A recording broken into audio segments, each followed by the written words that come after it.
dans le noyau et il va exercer son effet cancérigène. Comment? En induisant la production par la cellule elle-même de ce que l'on appelle des radicaux libres, c'est-à-dire des dérivés de l'oxygène, qui sont des produits extrêmement corrosifs. Les institutions ont pourtant mis en place en 2010 un étiquetage obligatoire par pictogramme. Faites le test. Qui sait vraiment les lire? Mais au fond, que sait-on du cuir? Comment le fabrique-t-on? En Auvergne, au Puy-en-Velay, nous sommes reçus dans une usine dont les cuirs sont parmi les plus réputés au monde, les tanneries du Puy. Les peaux y sont quotidiennement tannées au chrome selon des procédures strictes et sans danger pour le consommateur et l'environnement. Denis Lebray, son directeur, nous fait visiter un bâtiment qu'on nomme la Rivière. Dans une tannerie, tout commence ici. On commence à sélectionner les peaux selon leur tenue, leur poids et les défauts physiques. Donc là, vous avez une peau d'un animal laitier. Là, c'est un animal croisé viande.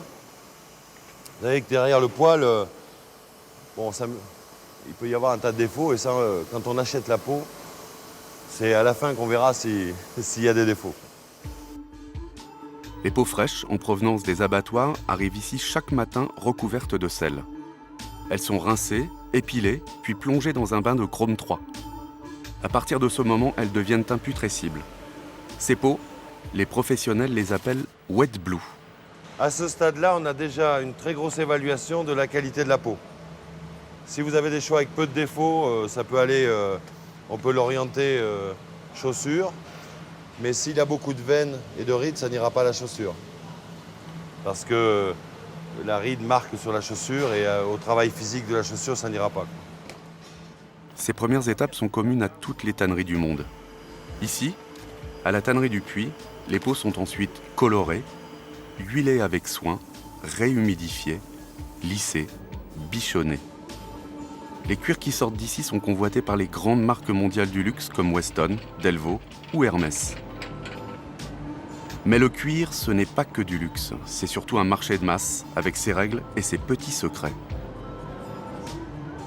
Rencontre avec Vincent Pommiès, courtier en cuir. Sans détour, il nous montre le dessous des cartes. Autrefois, les marchés étaient beaucoup plus localisés et pas du tout ouverts comme ils le sont aujourd'hui. Donc il y avait des intermédiaires qui étaient en quelque sorte des grossistes et qui avaient dans leur magasin différentes matières de différents fournisseurs.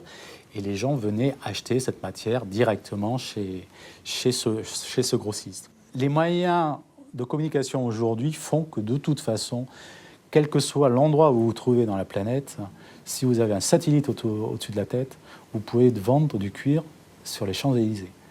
Il n'y a aucun souci. Il suffit de trouver le bon intervenant, le bon intermédiaire. Et je vous dis, en quelques heures, vous devez le trouver. Le marché est ainsi aujourd'hui. On achète vite et surtout à l'aveugle. Mais revenons aux chaussures incriminées par notre test. D'où viennent leurs cuirs? Nous décidons de prendre contact avec tous les industriels visés par le test. Tout d'abord à couvert, sans mentionner la tenue de nos analyses. Le groupe Eram sera le premier à nous répondre. Rendez-vous dans une usine du groupe, entre Angers et Cholet, avec Xavier Biotto, son président. Est-ce que vous reconnaissez cette chaussure?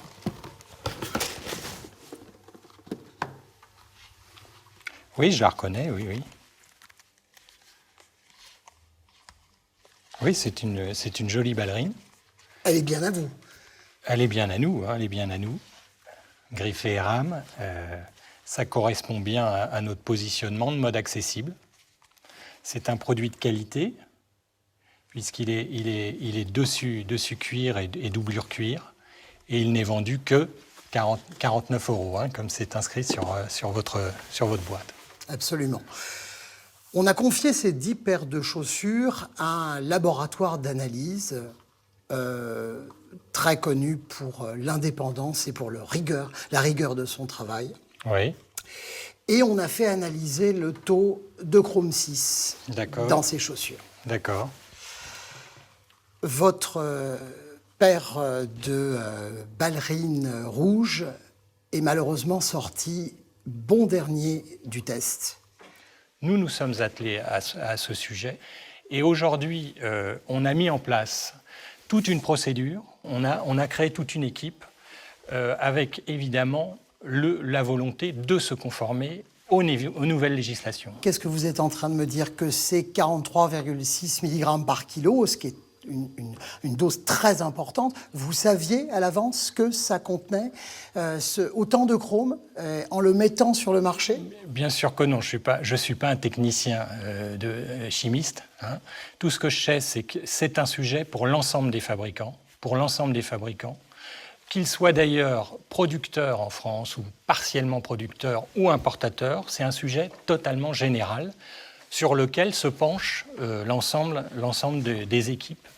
Donc, effectivement, cet accident, je considère comme un accident, et je ne dis pas bravo, je dis nous nous préoccupons de ce sujet. En tout cas, pour l'heure, le consommateur, en l'occurrence la consommatrice, qui vient acheter cette paire de chaussures, prend des risques assez conséquents. On aimerait que vous réagissiez là-dessus. Je vous ai dit qu'on réagissait. D'abord, je vous fais remarquer que c'est la semelle, donc c'est pas un contact direct avec le pied. Si. Mais au-delà de ça, ce qu'on a fait analyser, c'est effectivement la semelle intérieure et le revêtement intérieur. Donc tout ce qui est en contact. Excusez-moi, on va passer l'entretien là-dessus ou pas parce écoutez, en tout cas, c'est quand même un sujet qui est très important. Je coupe. Moi, je veux pas passer. Je veux pas passer. J'éteins l'appareil. Écoutez,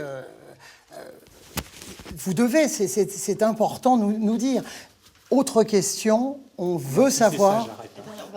Autre question, on veut savoir d'où vient le cuir. Moi, je viens pas là pour me faire allumer. Après le départ du président du groupe ERAM, nous insistons pour avoir des réponses sur les politiques de qualité, sur la traçabilité de la ballerine. On nous raccompagnera sur le parking de l'usine et nous n'obtiendrons rien. Le lendemain, ERAM nous fait savoir par texto que par principe de précaution, la ballerine est retirée de la vente. Xavier Biotto n'avait pas tort quand il nous disait que le chrome 6 est un sujet fondamental. Mais une chose est sûre, lorsque les industriels nous affirment qu'ils viennent d'en découvrir la toxicité, c'est faux. Vous vous souvenez d'Erin Brockovich, cette juriste américaine incarnée au cinéma par Julia Roberts? Le chrome 6 a été son combat, une affaire qui a déjà 20 ans. Un problème pas si récent que ça, donc. Fin 2012, la DGCCRF avait fait retirer de la vente 8300 paires de chaussures en France. Dès 2010, d'autres modèles de chaussures avaient été retirés de la vente. Mocassin Distri Center, escarpin sans marina, 35 mg par kilo, presque autant que notre ballerine ERAM. Chaussons pour bébé CA et de marque Robiz, chaussures Finzi, 60 mg par kilo.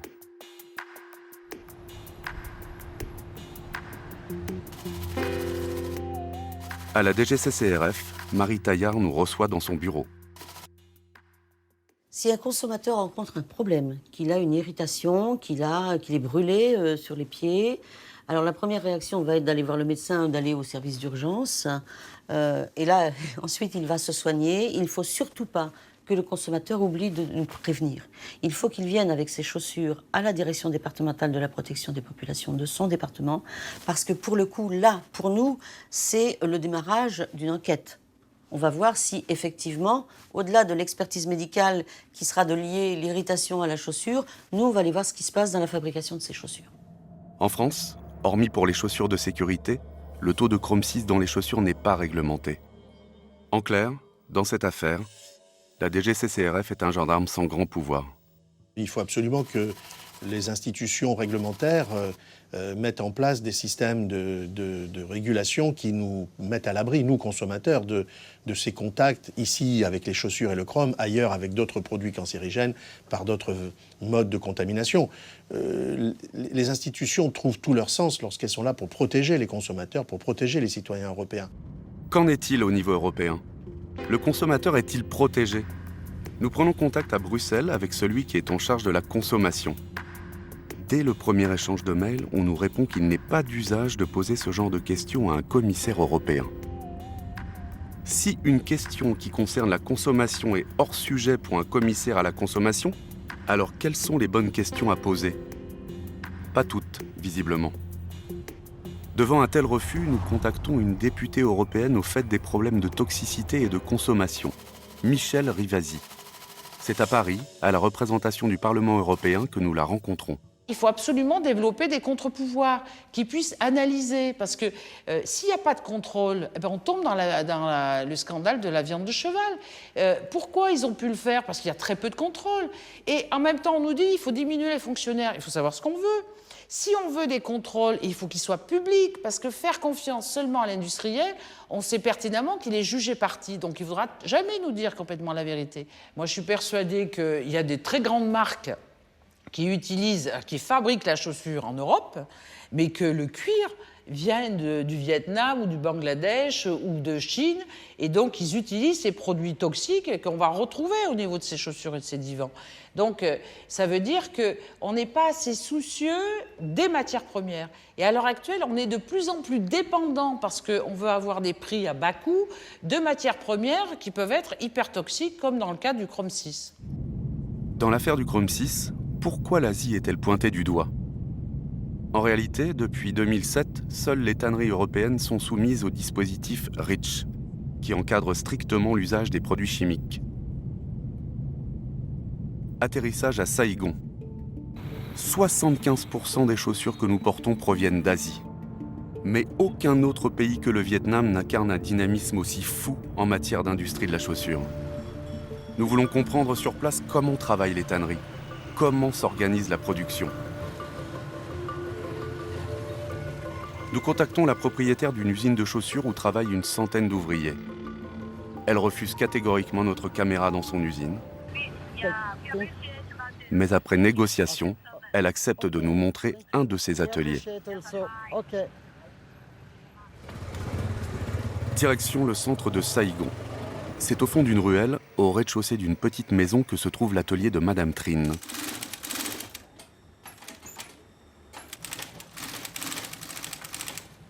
Cinq ouvriers travaillent à même le sol dans une forte odeur de colle. Nous comprenons vite que l'atelier est aussi sa maison. Une réalité brutale qui nous montre que le revers du dynamisme économique vietnamien, c'est aussi ça. Un taux de croissance de plus de 5%, mais à quel prix? À quel marché sont destinées les chaussures produites ici?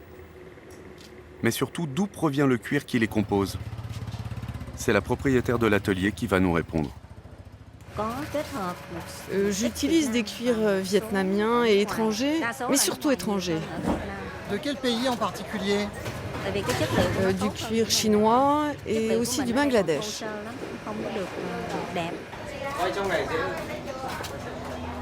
Madame Trinh nous laisse devant chez elle pour filer à son usine. Pour des raisons de nuisance, depuis 2012, les tanneries ont été contraintes de déménager du centre de Saïgon. Quelques-unes fonctionneraient toujours clandestinement.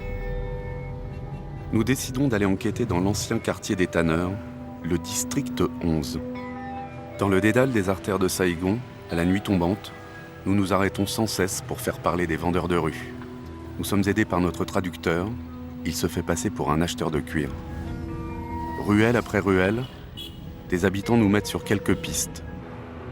La nuit est tombée sur la ville. Nous reviendrons demain dans le district 11.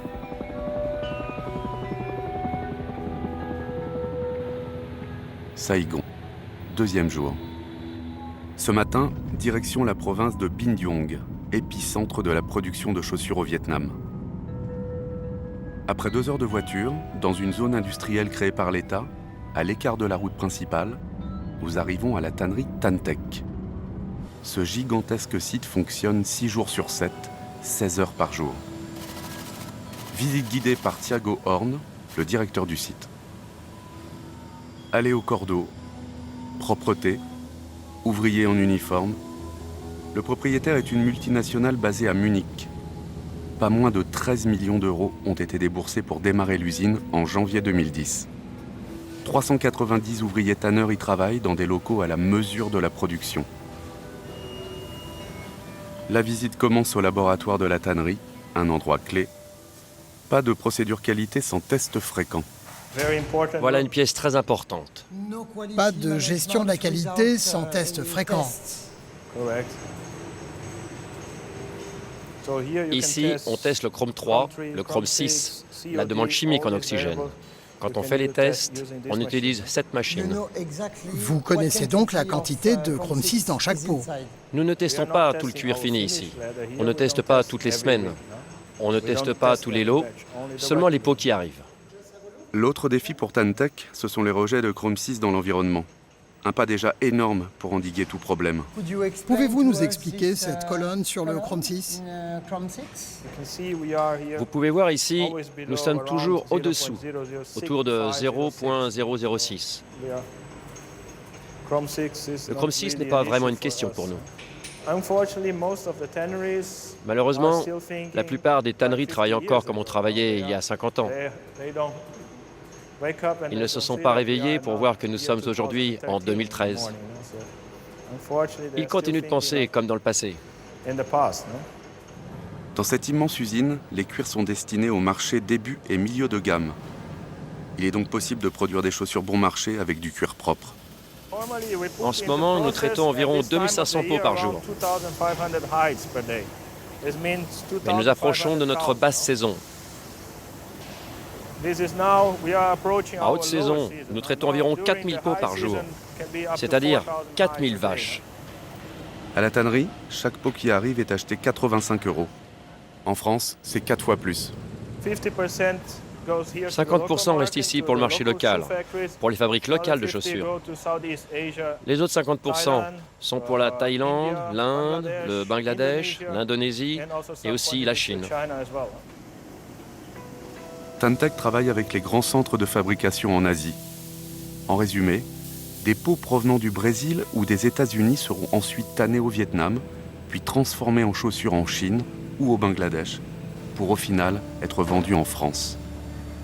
Un voyage de 40 000 km, un véritable tour du monde.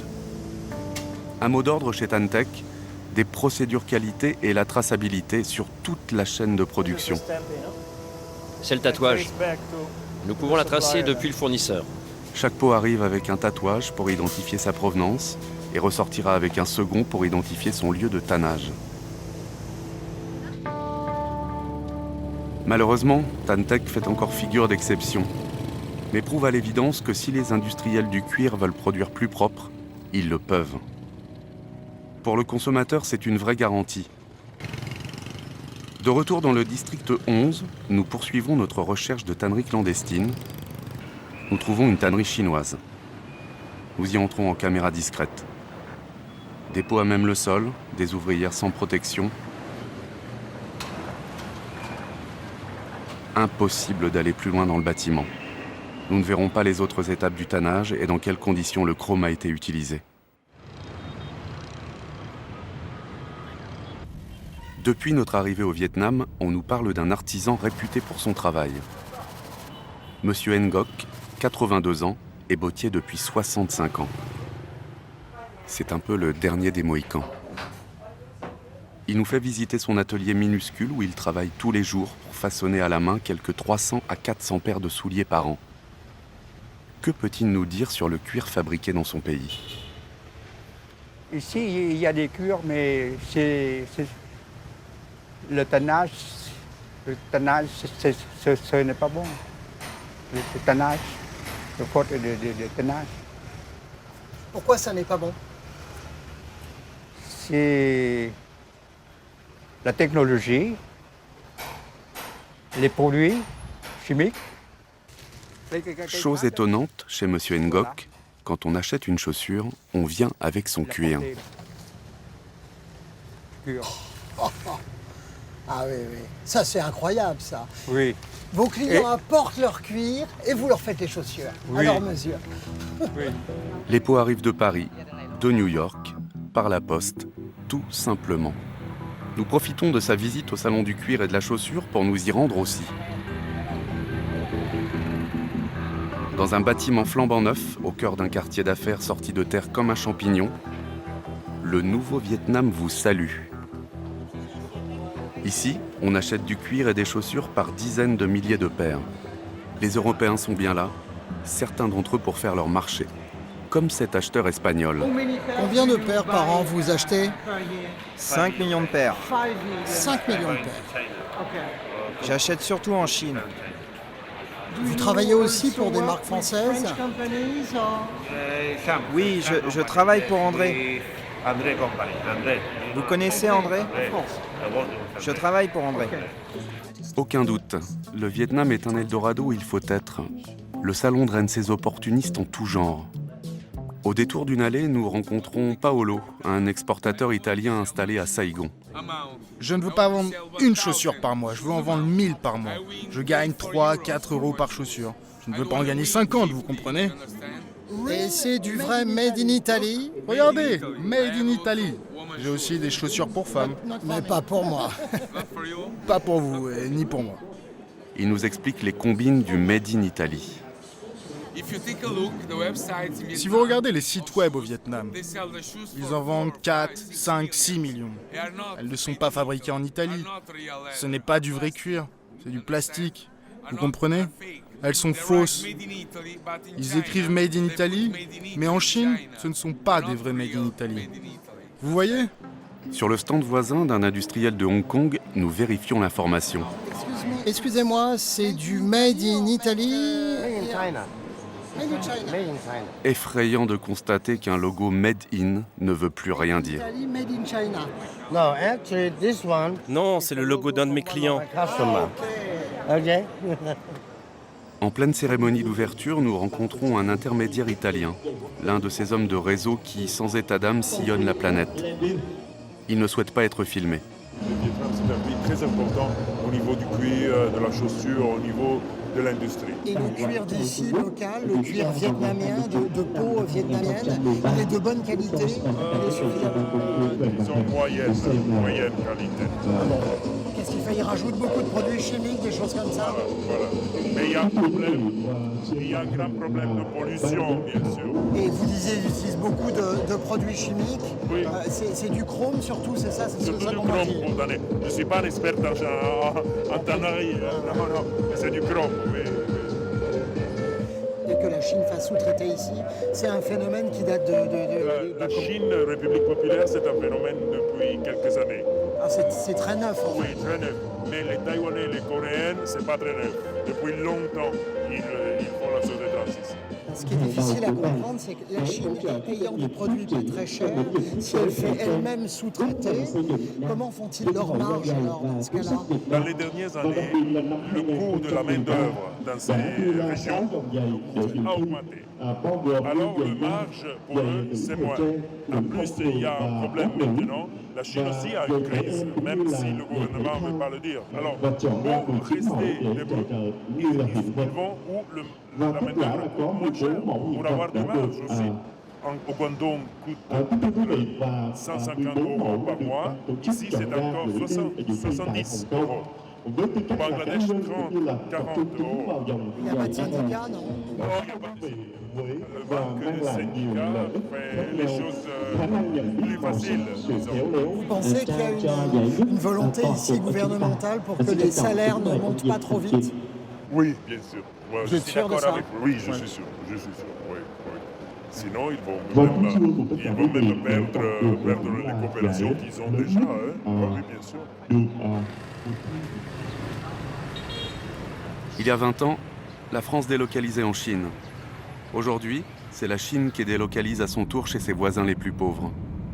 Le Vietnam est une étape dans ce grand glissement vers le profit à tout prix. Ici, pas de syndicats indépendants, pas de traçabilité, et les acheteurs semblent s'en accoutumer. Les matières premières et les produits finis circulent dans une opacité totale.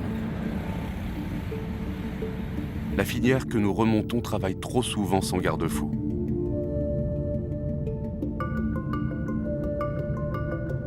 De retour du Vietnam, nos premières questions sont pour les professionnels de la filière cuir. Les industriels du cuir et du tannage français font-ils tout ce qu'il faut pour assurer traçabilité et sécurité? Rencontre au cœur de la capitale avec deux hommes qui pèsent lourd. Paul Batigne, qui représente la filière cuir, 80 000 emplois, un business de 15 milliards d'euros. Bertrand Sauve, représentant les tanneurs. pas un vrai problème, là, derrière, de bons élèves qui ne sont pas forcément aidés et de mauvais élèves qui ne sont pas forcément sanctionnés non plus.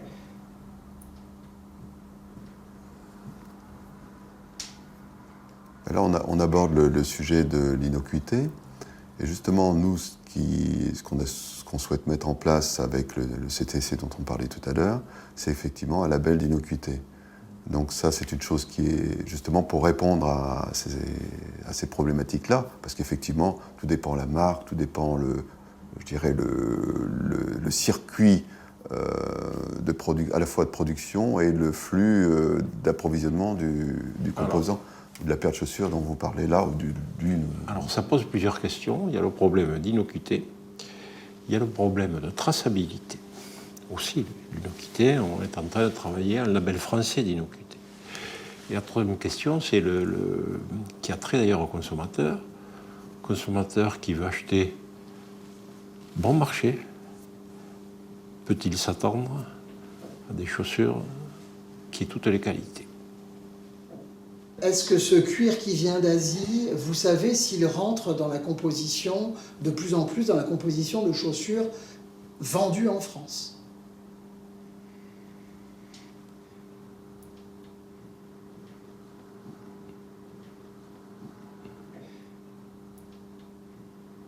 Vous êtes en train de me dire finalement que c'est pas si évident que ça pour une marque française de savoir finalement d'où vient le cuir qui compose la chaussure. Pour une marque française? Alors je vais vous dire, si la marque est donneuse d'ordre, avec un cahier des charges, elle connaît tout. Si c'est Et si elle n'est pas donneuse d'ordre? Si c'est un importateur, c'est moins transparent. Le langage est mesuré et choisi. Innocuité pour ne pas parler de toxicité. Manifestement, la stratégie est de nous répondre tout en nuances, même sur la définition des acteurs du marché. Alors précisons. La plupart des marques ne sont pas des fabricants. Elles se contentent de choisir des modèles, de commander des quantités sur la base d'un prix et d'un cahier des charges les plus bas possibles. La qualité et la provenance du cuir ne sont que très secondaires. Il est évident, comme je vous l'ai dit, qu'au-dessous d'un certain prix, c'est forcément un sous-produit. On ne peut pas avoir quelque chose de qualité. En ce qui me concerne, et en ce qui me concerne beaucoup de gens, j'allais dire, qui font leur travail sérieusement, il est de notre rôle de dire, à un moment donné, on ne trouvera pas le produit, ou tout du moins, on ne pourra pas assumer ou assurer la qualité de ce produit-là si vous le trouvez. Parce que, comme je vous dis, tout se trouve aujourd'hui, tout se fait, tout se copie, mais en apparence, pas dans la réalité du produit.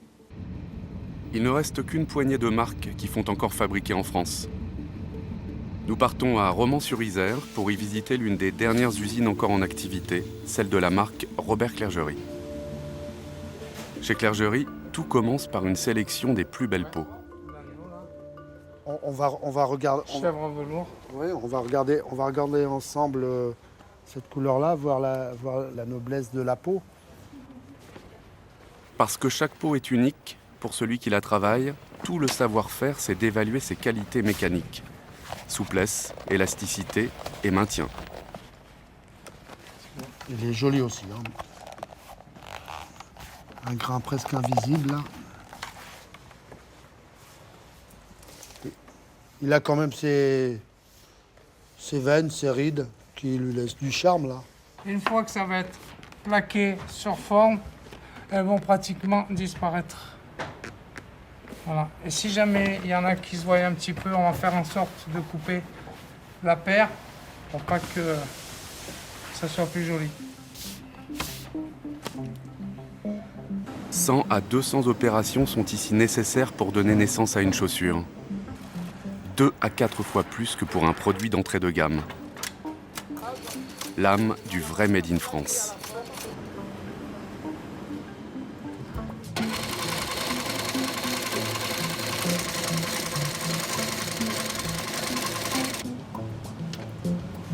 Toute une idée du style, du travail bien fait.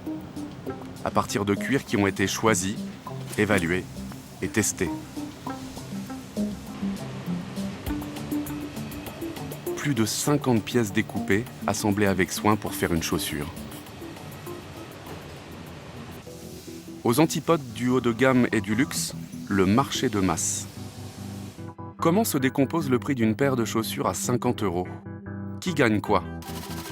Pour simplifier, il y a pour 10 € de taxes, la marge du distributeur 20 €, les frais généraux pour la marque 10 €, pour le cuir 5 €, reste la marge, 5 € dans la poche de l'industriel.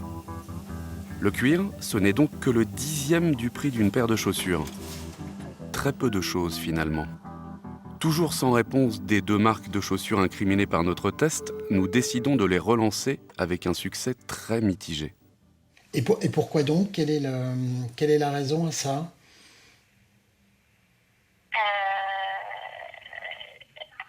Excusez-moi, je vous entends très très mal.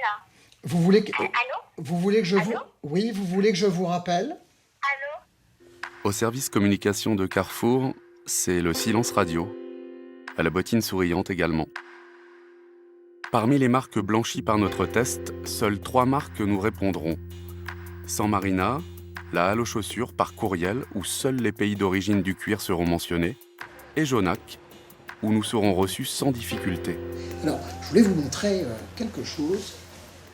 C'est un modèle de chez nous. Là, vous pouvez très bien voir le recto et le verso de la peau. Donc là, on peut voir le côté brut du cuir, donc, avec également les différents sigles qui indiquent bien que la matière que l'on a sur ce produit est un produit en cuir. La chaussure issue de cette paire que vous avez dans la main ne contient pas de chrome 6.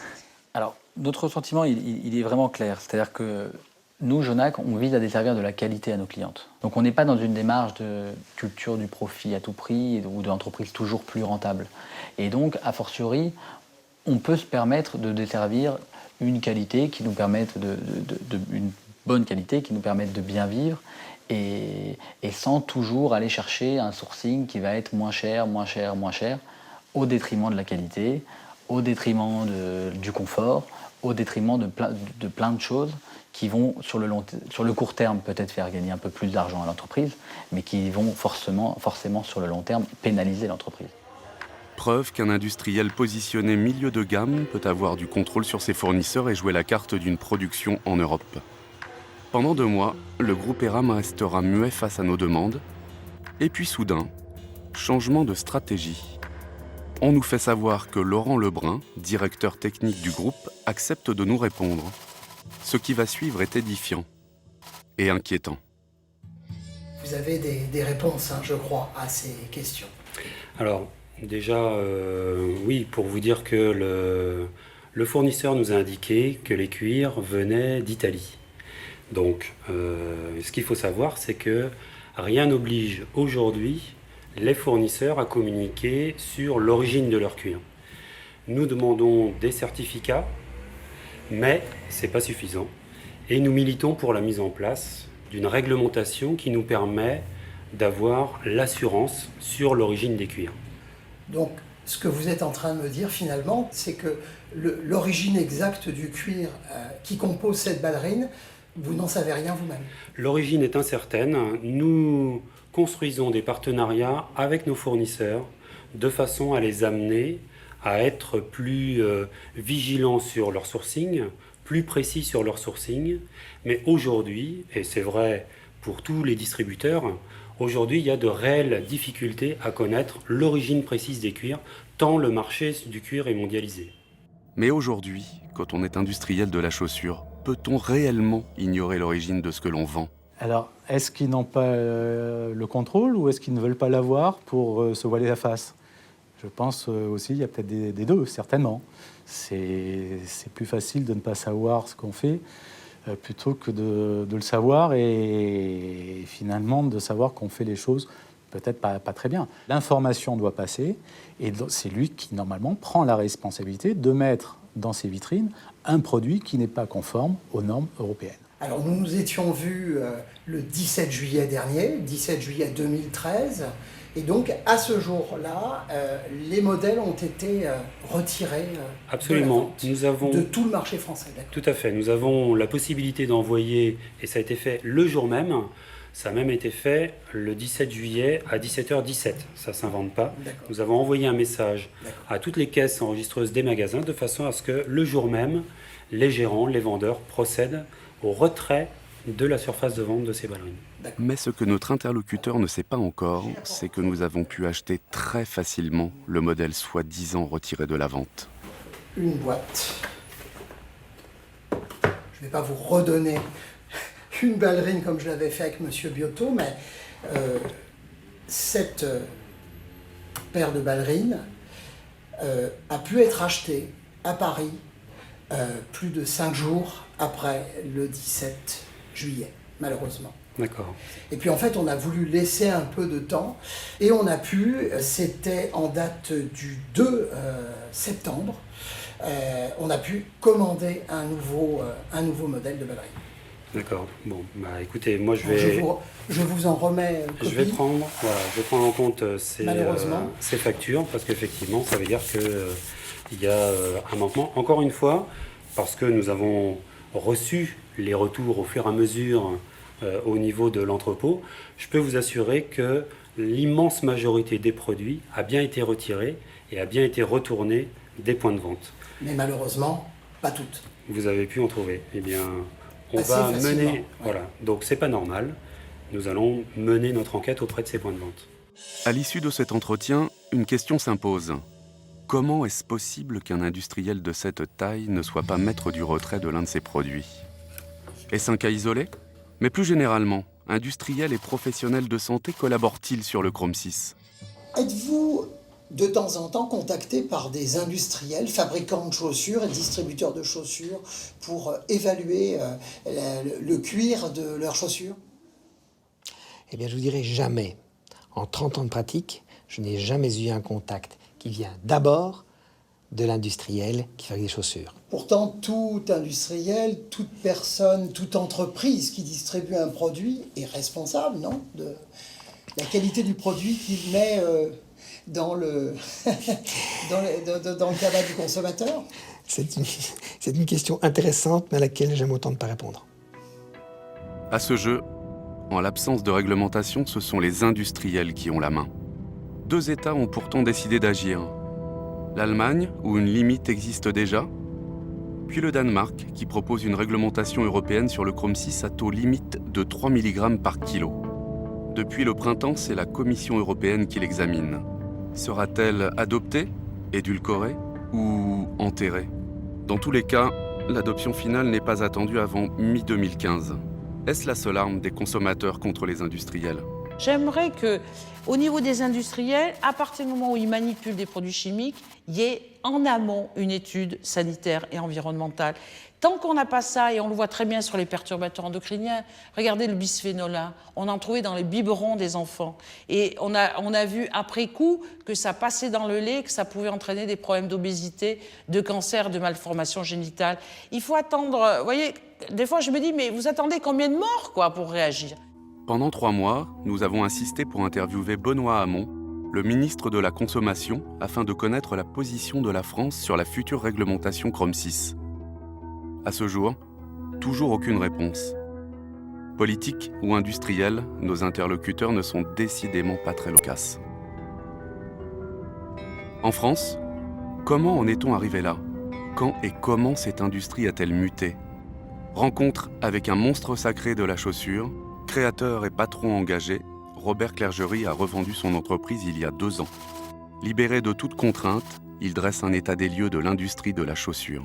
Les industries de main-d'œuvre ont été négligées par tout le monde. On considérait qu'il valait mieux faire des Airbus que faire des chaussures. Un homme politique, M. Gérard Longuet, pour ne pas le nommer, a dit il y a des années, et m'a beaucoup choqué, qu'on paierait les Airbus avec des colis fichés. La chaussure étant ce colis fiché, un de ces colis fichés. Tant et si bien qu'une industrie de main-d'œuvre, car la chaussure est une industrie de main-d'œuvre, installée en milieu rural, participant du maillage du territoire, utilisant une main-d'œuvre non qualifiée, utilisant de la main-d'œuvre féminine, n'utilisant pas d'énergie, ne consommant. Mais on aurait dû nous tresser des couronnes de laurier et tout faire pour nous aider. On n'a rien fait, bien sûr, tant et si bien que pour se maintenir dans la chaussure, il faut être les champions du monde. On est au championnat du monde de boxe poids lourd. Si vous baissez votre garde, vous êtes au sol. Il faut être le premier de la classe.